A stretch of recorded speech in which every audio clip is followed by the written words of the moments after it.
Welcome, everyone. Welcome, everyone. Welcome, everyone, to another Ref Brandon and the Todd family YouTube video. Hopefully, everybody's having a great Thursday. Today, we're going to be talking about NCAA college football for all you college football fans out there. I know I mentioned that we were going to talk about this. I think it was on Monday when I first brought it up. And then I mentioned it again yesterday. And all these things are hypothetical. They're not going to happen. But these kind of topics come up every year around this time because there's still a few teams that have to play their spring game this upcoming Saturday. But for the most part, most teams have already played their spring game. So now it's kind of, set back and relax time until about August when we really get into full-on college football mode and people becoming college football fanatics as we get closer to summertime. But in the meantime, it's kind of set back and relax mode. So people always like to bring up these topics to give us college football to talk about. Even though we can't talk about games, it still gives us something to talk about. And I know I brought it up yesterday that these things get brought up. It originally started, I don't know, I guess it was about 5 years ago when they first got popular around this time of the year. Hey, Paisley, thanks for tuning in. Glad you're with us. Today we're going to be talking about college football, but I think it was about 5 years ago that somebody, hey, Eric, glad you're here, man. You're going to like this topic. We're talking about college football today. We're going to get to the point of the subject coming up here in just a minute, but I think it all started about 5 years ago. There was a rumor that came out that Oklahoma was leaving the Big 12 because they were mad that Texas got all the money from the conference. And, you got the Big Ten network, you've got the ACC network, you have the SEC network. But before the Big 12 got their own network, which most folks don't even have, they started out with the Longhorn Network. I mean, you had a conference that gave all their money to one team to start their own channel instead of it becoming the Big 12 network. So Oklahoma supposedly was mad and they were going to leave and jump ship and they were going to the Big 10. And then the rumor started going around that Clemson was tired of carrying the ACC and they were leaving. They were going to the SEC, and all that stuff was never going to happen. It was just something that somebody brought up to get college football talk going, and it worked. And then a couple of years ago, there was a rumor that they were going to have 5 major conferences, and they were going to put 12 teams in each conference and going to have 60 teams, and only those 60 teams could win the national championship. And nobody here, Paisley, I'm sorry that you're sick, but I'm glad you are tuning in, but I apologize for you being sick. But only those 60 teams could win a national title, and nobody could.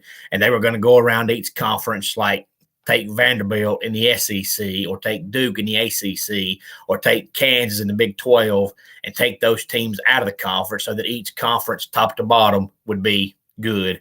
And then I believe it was last year when the rumor started going around big time that they were actually legit going to do that. But of course, it never happened. I don't think it ever will happen. It's just giving people something to talk about. Well, this year, there's a guy, hey, Celeste, glad you're tuned in. There's a guy named Andy Staples who writes for The Athletic, and he has released what he calls the college football Power 12. And in his opinion, these 12 teams should be in a conference by themselves. Now, all the other teams that I'm not going to mention will still play, and you'll still play in your conference, but you won't be able to win a national championship. Only these 12 teams will be able to win the national championship. And what these 12 teams will do is they'll play each other one time. Hey, Ray, glad you're tuned in. These 12 teams will play each other one time, so each team will play 11 games, and whichever team has the best record after these 11 games will be your national champion. Now, all these are big-time teams, so we're going to know all the teams. And like I said, it's just hypothetical stuff. It's not going to happen. It's just fun to talk about, and I just wanted to know if anybody else thinks this would be a good idea or a bad idea. I would love to see it, but it's not going to happen. I just wanted to talk about it. But these teams are listed alphabetically. but you'll know all of them. These are basically what they call blue bloods. These are going to be teams that have had a historical history for the most part of being good at college football. So it's going to be all teams that we recognize. But like I said, they're mentioned in alphabetical order. It's Alabama, Auburn, Clemson, Florida, Georgia, LSU, Michigan, Nebraska, Notre Dame, Ohio State, Oklahoma, and Oregon. And like I said, this list was put out by a guy named Andy Staples, who writes for The Athletic. So feel free to go on the Athletics website and read the article in its entirety, just for fun, just for kicks.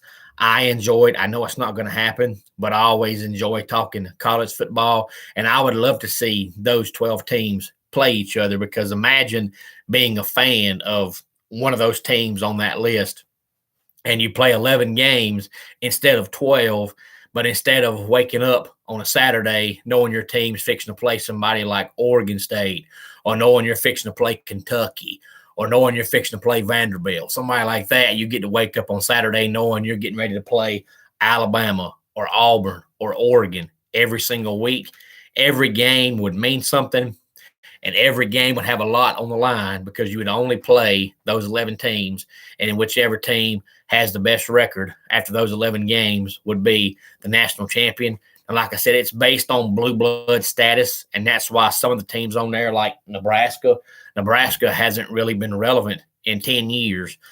But back between the 70s and the early 2000s, they were a top 5 team every single year. So some of the programs on there, you look at it and you think, well, why are they on there? But it's because of the blue blood status, not what they currently have this day and time. I just wanted to come on here and see if anybody else had any ideas. I think it would be a great idea, just like a few years back when they started to talk about how they were going to have 5 power conferences, which they have right now. But, you can still be a Central Florida or a Cincinnati or a Boise State. You can have a really good year and sneak up into the top 5 or sneak up into the top 10. A few years back when they started having this big time talk about the 5 major Power 5 conferences, you wouldn't be able to do that. You had to play in one of those conferences, and you had to be really good. Otherwise, you had no shot of winning the national championship. And then last year or 2 years ago, there was a rumor going around that some of the big-time teams, like the teams I just mentioned on this list, were all going to leave the NCAA and go form their own college football division, so that each game would mean something and they wouldn't be stuck playing these nobody teams. But all that stuff is not going to happen. These teams are going to stay in their conference. It's just fun to talk about, and I wanted to know if anybody had any ideas or thoughts or suggestions on that, because it is fun. It's a whole lot better watching your team play somebody on this list every Saturday than it is to look forward to the game and you wake up on Saturday morning and you're playing Georgia Southern and the game's over by halftime. Even though your team won the game, by halftime you're thinking, man, I could have done something else. Boy, it sure is pretty outside. I need to go outside and do something outside. But instead, you sit inside and watch your team play a game that you know you're going to win by 30 points. So it would be fun to watch these games every single Saturday over some of the teams on your schedule. But at the same time, those kind of games are good when you have injuries and things like that. And also, if you're a college football fan, before I sign off of here, if you have not heard yet, they are talking and debating about changing some of the practice rules coming up in August. Now, I'm not sure when the vote is going to come down. So if you're a college football fan, be looking forward to that. I heard about it this morning on the radio. They're wanting to take practices in August and go from 21 full practices down to only 8 full practices.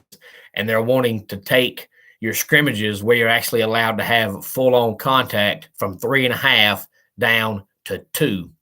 So we'll have to look forward to that and wait until the vote comes out to see whether or not that passes or not. But if it does, it's going to greatly change the college football landscape for the first month of the season, because instead of teams having a full month ahead of them where they've been hitting each other and practicing, they're not going to have that. So it will make the first month of the season a whole lot more entertaining if that does happen. But like I said, I'm not really sure when that vote is going to take place. I'll try to give more details on that when I know for sure. I just know I heard about it this morning on the radio. If you have not watched our top 10 countdown from last night we did top 10 all-time babyface wrestlers. If you're a wrestling fan or know someone who is, please feel free to go back and watch that. Next week, we're going to do our top 10 all-time heel wrestlers, and then we're going to do top 10 all-time masked wrestlers. But last night was top 10 all-time babyface wrestlers. Please feel free to go back and watch that, and please feel free to like, comment, share, and subscribe about the channel. And before we sign off for today, we'll go ahead and do our dad joke. Did you know that Stephen King has a son named Joe? I'm not joking, but he is. And that does it for today's Ref Brandon and the Todd Family YouTube video. Until next time, it's Ref Brandon saying, just like in pro wrestling, life can be over by the count of 3. Tell your friends and family how much you love them. Bye.